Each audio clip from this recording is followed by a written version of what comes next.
السلام عليكم الاخوان، كيف ما كتشوفوا معايا اليوم جبنا لكم هذه القطعه الارضيه بالثمن اللي هو يعني همزه واش من همزه. المساحه ديال هذه القطعه الارضيه اللي كيف ما كتشوفوا معايا 1000 متر. الثمن ديالها فقط 4 ديال المليون قابله للتفاوض. هنا راه كاين الماء، كاين البني، كاين اي حاجه. بالنسبه للموقع ديال هذه القطعه الارضيه فهي عين الشكاك. بالنسبه للناس اللي ما كتعرفش عين الشكاك فهي جات نواحي مدينه فاس في الكره الطيب بالضبط. كيف ما كتشوفوا 1000 متر، الثمن ديالها فقط 4 ديال المليون قابله للتفاوض. ها انتوما كيف ما كتشوفوا معايا هنايا الارض يعني راها واعره واعره بزاف. راه كاين الضو تما كيف ما كتشوفوا معايا، كاين كلشي. هادي كيف ما قلنا المساحه ديالها 1000 متر.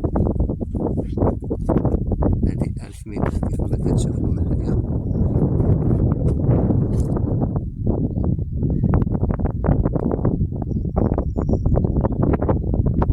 كيف ما قلنا الثمن ديالها فقط 4 المليون ونص، 4 ديال المليون قابلة للتفاوض. 1000 متر ب4 المليون قابلة للتفاوض.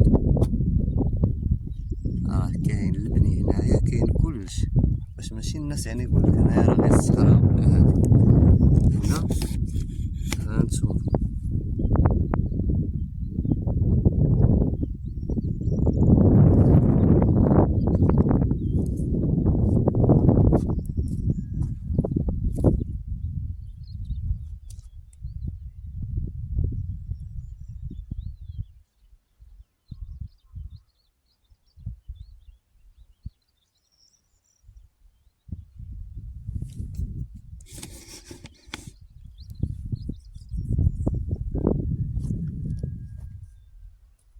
دائما في قناتكم على اليوتيوب حسام للعقار، اللي فيها دائما يوميا الجديد، فيها اي حاجه بغيتيها وكتقلب عليها.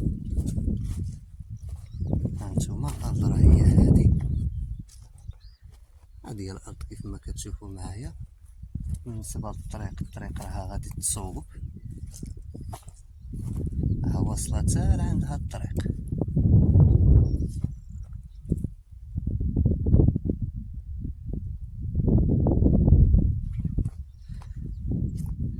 كيف ما قلنا جات في عين الشقاق نواحي مدينة فاس. راه عين الشقاق خارج على مدينة فاس بواحد 20 ولا 25 كيلومتر. راها جاية فوق ولا الطيب بالضبط. بالنسبة هادي 1000 متر، الثمن فقط 4 مليون قابلة للتفاوض.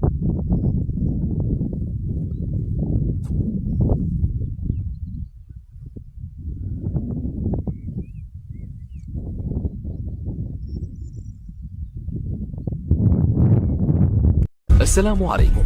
لا تنسوا الاعجاب بالفيديو والاشتراك في القناة تشجيعا لنا لنستمر بنشر المزيد إن شاء الله.